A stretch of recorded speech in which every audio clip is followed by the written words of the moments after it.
It's sort of intellectual transition from the world of religious control to a secular world, and whether or not that process has been successful. Over the past couple of weeks is this movement from Ibn Rushd, Spinoza, to some of the early founding fathers, and the anxiety is that factions, especially religious factions, that's the big faction that really worries them, or one of the factions that worries them, are going to be able to inject their private religious beliefs in a way that impose upon the will of the people. The idea here, right, liberalism says you have individual rights, and again, Spinoza's argument, the law is secular and public, and religious belief is private, right? You can believe that gay people are going to go to hell all day long, and you best not make a law discriminating against them. That is the American conundrum. And this is where we get into the paradox of liberalism, folks. Liberalism produces a kind of paradox vis-a-vis religion. Where I want to start off today, move us into the sort of the catastrophe of the 20th century with fascism and communism. Liberalism produces a kind of paradox when it comes to its interaction with religion. Again, the system does allow for, to some degree, rival political philosophies to exist inside of it. But if we take liberalism, right, which is the philosophy that we, at least on paper, accept, that's how the Constitution is supposed to work. Everybody has rights. It's all about individual rights protected by the government. It says nature or nature's God. And the way this works is if we make a law, that law has to apply to everybody, be indiscriminate, which includes the right to have any religion you want or to not have any religion you want. It doesn't say Christianity is better, we're going to give subsidies to that, and another does it go the other way around. That's liberalism.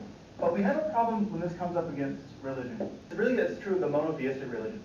Typical believers, if you believe in monotheism and you believe in your particular religion, you believe that your religion is true, and at some level the belief in the truth of that religion really is also logically implies that the other ones are, by definition, at some level false. When this changes itself out, it changes itself out into a kind of conflict, a paradox.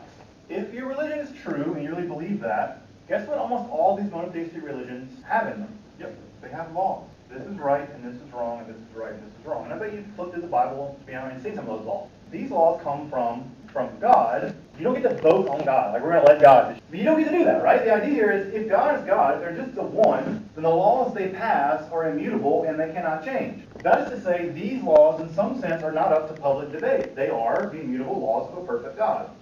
Now, the problem here is that it seems like if you're a religious person living under liberalism and you take your religion very seriously, you're going to have a conflict. If the state's laws come up against your religion's laws, which do you follow?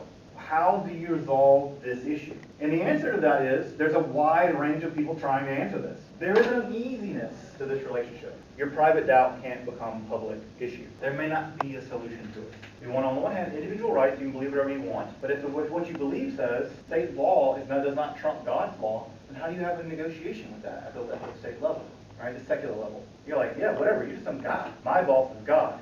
And because that's what's keeping us safe. That's Spinoza's vision of what keeps us ultimately tolerant of each other. That your boss is not God. Your boss is the state.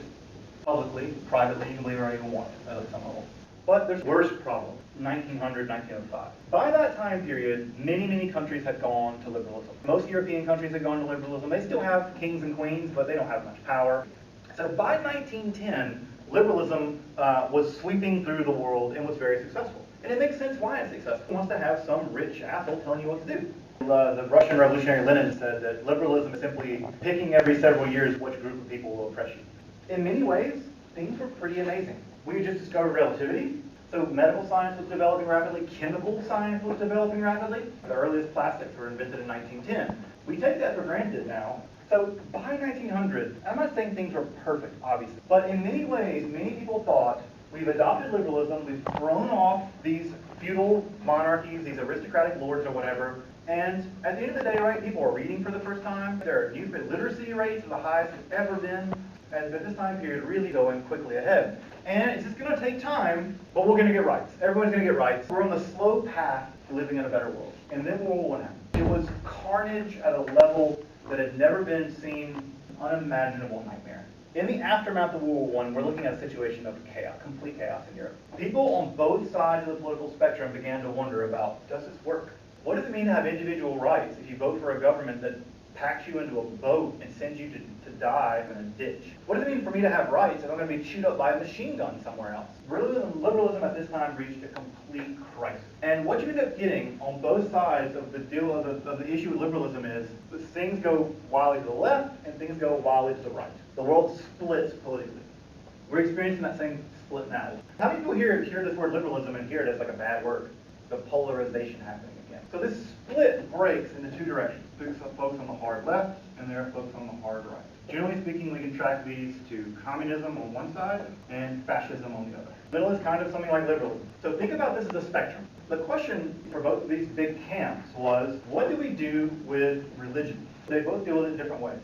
Now, communism is a lot more uniform in the way that it deals with religion than fascism is. Fascism can't quite make its mind up about exactly what it is. Marxism and communism are a bit more systematic. It doesn't make them more right, but it's a bit more systematic in their thinking. This break was solved ultimately with the end of the Cold War. Not much in the way of communism. Fascism was defeated by World War II, largely.